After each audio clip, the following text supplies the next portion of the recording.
நம்மளோட பூமி முதல்ல எப்படி உருவாச்சு, அதுல மனிதர்கள் எப்படி உருவானாங்க தெரியுமா? பல பில்லியன் வருஷத்துக்கு முன்னாடியான இந்த பிக் பேங் அப்படிங்கிற ஒன்று தான் இது எல்லாத்துக்குமே காரணம். அந்த நேரத்தில் ஹைட்ரஜன், ஹீலியம், டஸ்ட் பார்ட்டிகள் எல்லாம் நம்மளோட யூனிவர்ஸ் எல்லாம் சுத்திக்கிட்டு இருந்திருக்கு. 4.5 பில்லியன் வருஷத்துக்கு முன்னாடி சூப்பர் நோவா அப்படிங்கிற ஒன்று நடந்து ஹைட்ரஜன், ஹீலியம், டஸ்ட் எல்லாம் சேர்ந்து ஒரு நட்சத்திரமா உருவாகி இருக்கு. அதுதான் நம்ம சூரியன் சொல்ற அந்த நட்சத்திரம். சூரியனை சுத்தி இருக்கிற பாறை, தூசி எல்லாம் சேர்ந்து நிறைய ஆப்ஜெக்ட்டை கிரியேட் பண்ணிருக்கு. அதுல ஒண்ணுதான் நம்ம பூமி. அந்த நேரத்துல பூமி கிட்டத்தட்ட 1100 டிகிரி செல்சியஸ் கிட்ட உயிர்களோட தகுதி இல்லாத இடமா இருந்திருக்கு. அப்பதான் தியா அப்படின்னு சொல்ற பிளானட் வந்து நம்ம பூமியில மோதி இருக்கு. அப்படி வெடிச்சு உருவானதுதான் சந்திரன் சொல்ற அந்த நிலா.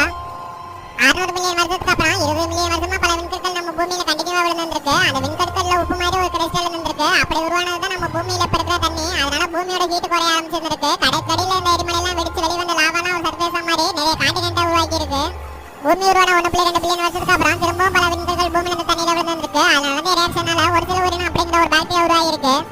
பூமி உருவாகி பல பில்லியன் வருஷத்துக்கு அப்புறம் கடல் நீர்ல பாசி, கடல் உயிரினம்னு நிறைய உருவாகி இருக்கு. அப்படி பயணம்